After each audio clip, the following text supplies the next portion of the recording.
battery. We're gonna grab the battery. We're gonna do this. I'm not gonna splice it, okay?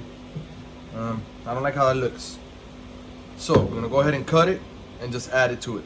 Relax, there's nothing crazy. So you have enough heat shrink. So make sure you got enough heat shrink. Let's go ahead and do it. It's too long, it's a mission, so go ahead and cut it like this. Yeah, I don't know how I'm gonna put that in there now, but I just noticed it's longer, so it's whatever. It is what it is. And then strip this wire. And strip this one. Okay. I'm gonna go ahead and grab the JST plug, grab the negative.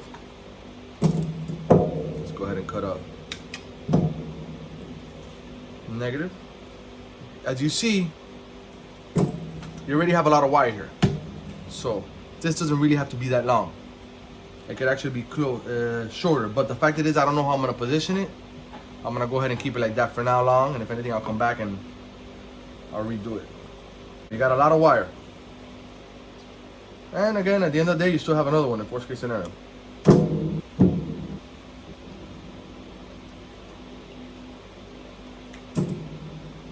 Take your heat shrink. Let's go ahead and cut it.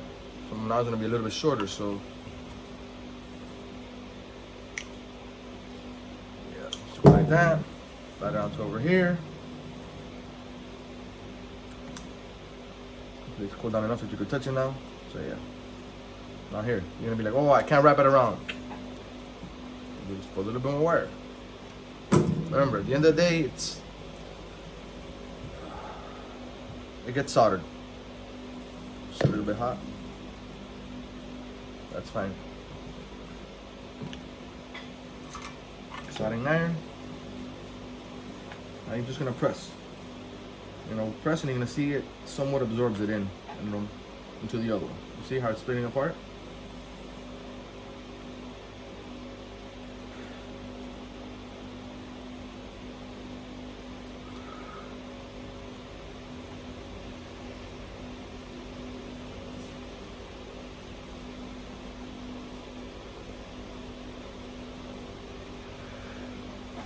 I'm gonna wait for it to cool off because I want to trim off this.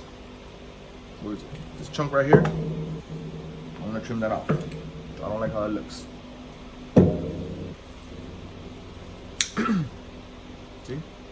That's it. I told you at the end of the day, this is getting covered.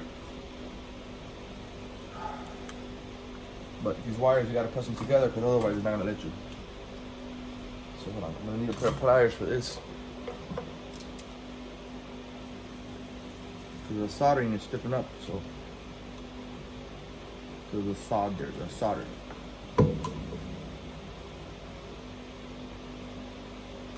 It's absorbed all the way inside the wire.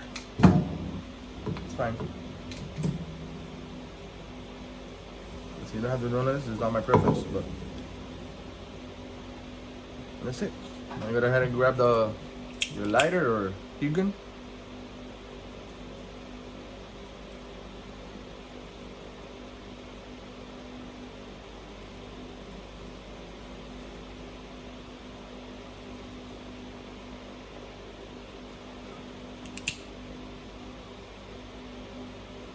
Once it's cooled down completely, I'll come back and I'll reheat this side, because this side over here is a little bit, it's too thick for the wire is very thin, so we'll come back and do that.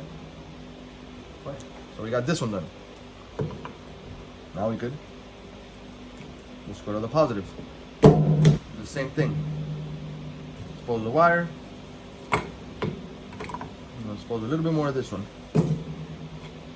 Make sure you got your heat shrink in there.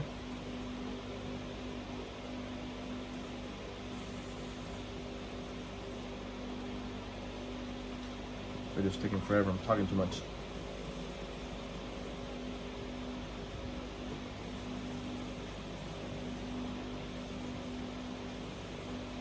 Let's do this.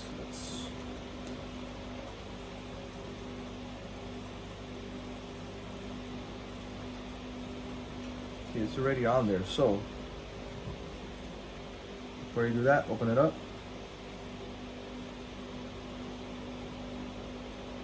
Kind of join them together like a braid.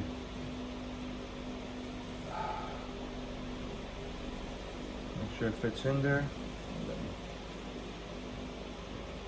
No, I don't like how that looks. No, let's scratch that. Let's take that off. Let's like this. Yeah. Expose a little bit more of the wire.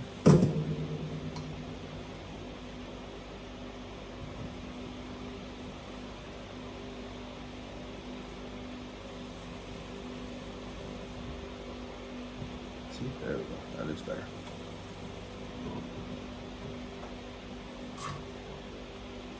Soldering iron. Okay, I hear the angle's kind of not working with them. That's fine. Just give it a little bit of heat.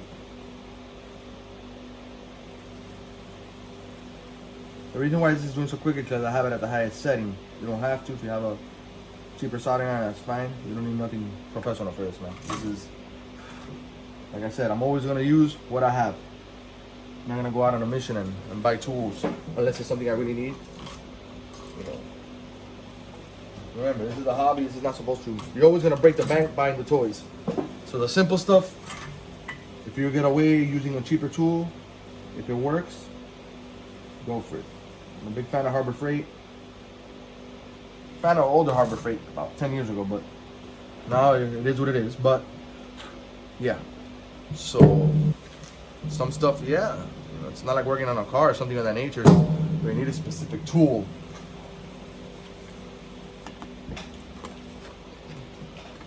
Or you're working on a $80,000 car or $30,000 car, you need a specific tool, otherwise it's not going to work correctly. Yeah, it's not that case. Go ahead and slide your heat shrink. That one's heated up a little bit, that's fine. I'm not going to have nothing.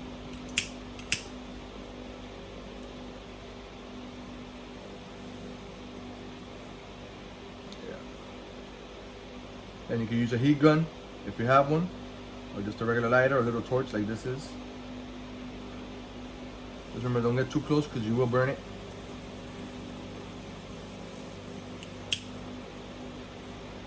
And that's it. That's that.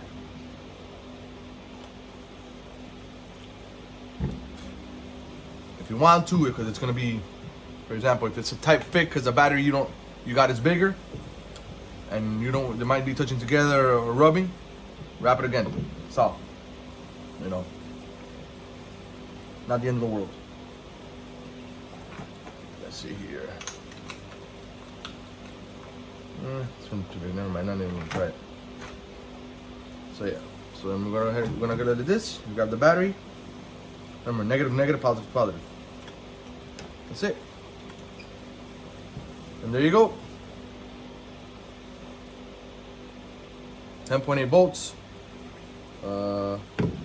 Need some charge, of course, but works the same. You could basically have it in here for weeks without having to charge it. So now that I know it works, we'll go ahead and fish this back in there.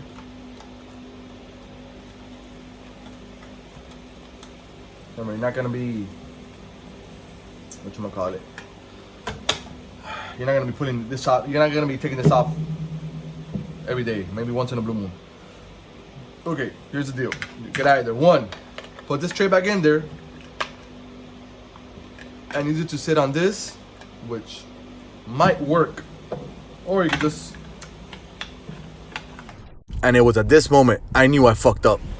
It was a big blunder that I just did and didn't realize the battery was too big.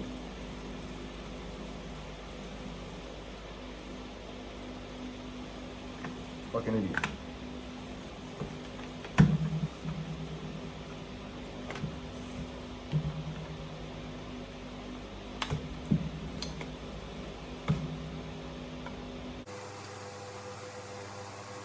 Fucking idiot, this battery's too thin, too thick. I didn't figure that out beforehand. I didn't really pay attention. See why you gotta pay attention? Because we got this power.